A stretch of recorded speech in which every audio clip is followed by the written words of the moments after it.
आज का हमारा टॉपिक है राष्ट्रीय हरित प्राधिकरण। जय हिंद रहने वाली। शुरुआत करते हैं आज के टॉपिक की। राष्ट्रीय हरित प्राधिकरण NGT, नेशनल ग्रीन ट्रिब्यूनल। दोस्तों, NGT का मुख्य उद्देश्य पर्यावरण संबंधी मुद्दों का तेज़ी से निपटारा करना है। जी हाँ, राष्ट्रीय हरित प्राधिकरण पर्यावरण से संबंधित है। इससे संबंधित ये कानून बनाता है तथा संपत्ति के नुकसान की सहायता और क्षतिपूर्ति देने से ये संबंधित है। दोस्तों, राष्ट्रीय हरित प्राधिकरण न्यायालय के बोझ को कम करने के लिए तथा पर्यावरण संबंधी कानून बनाने और उनका निष्पादन करने के लिए इसकी स्थापना की गई है। राष्ट्रीय हरित प्राधिकरण की स्थापना कब की गई थी? तो 18 अक्टूबर 2010 को इसकी स्थापना की गई थी। इसका मुख्यालय कहाँ पर है?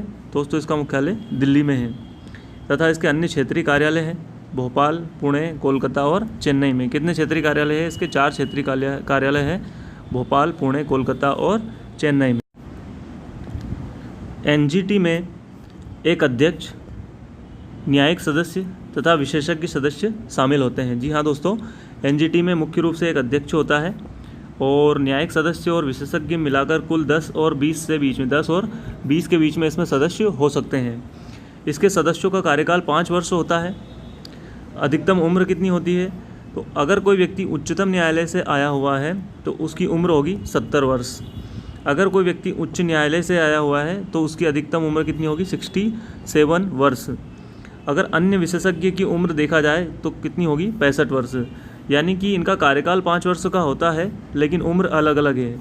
इनमें से जो भी पहले होगा, अगर कोई व्यक्ति उच्च न्यायालय से आया हुआ है, अगर उसकी उम्र 67 वर्ष पहले हो गई तो वो पहले रिटायर हो जाएगा। अब इनकी नियुक्ति देख लेते हैं। अध्यक्ष की नियुक्ति कौन करता है?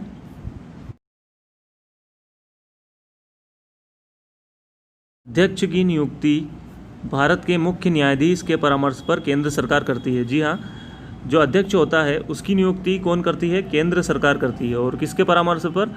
मुख्य न्यायाधीश, जो उच्चतम न्यायालय के मुख्य न्यायाधीश होते हैं उनकी परामर्श पर। जबकि अन्य न्यायाधीशों की नियुक्ति के लिए एक चयन समिति बनाई जाती है।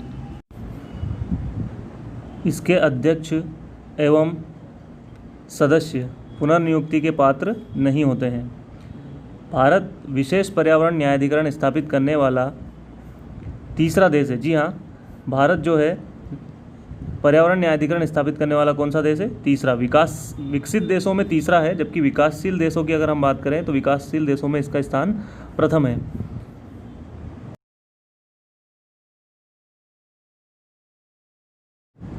जैसा कि दोस्तों हमने बताया, NGT एक न्यायालय की तरह कार्य करता है, अतः इसके पास अपीली अधिकार होता है जिसके तहत यह सुनवाई कर सकता है तथा निर्णय दे सकता है।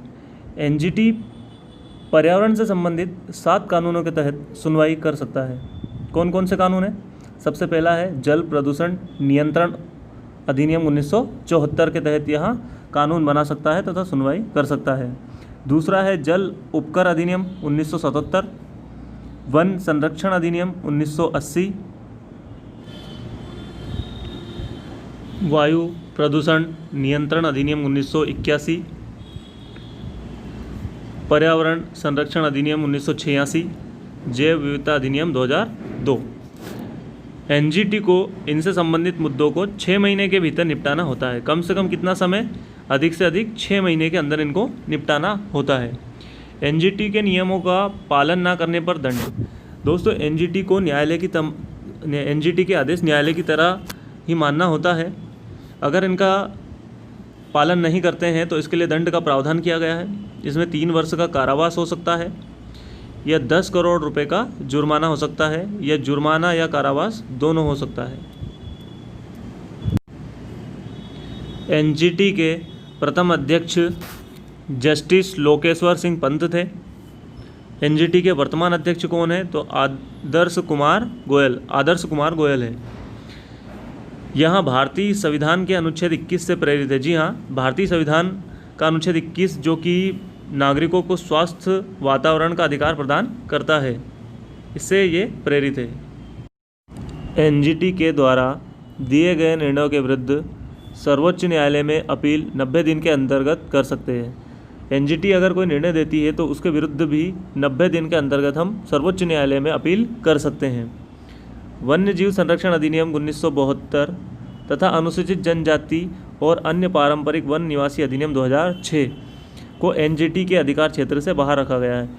2 अधिनियम है, वन्य जीव संरक्षण अधिनियम 1972 तथा वन निवासी अधिनियम 2006, इसको एनजीटी के अधिकार क्षेत्र से बाहर रखा गया है।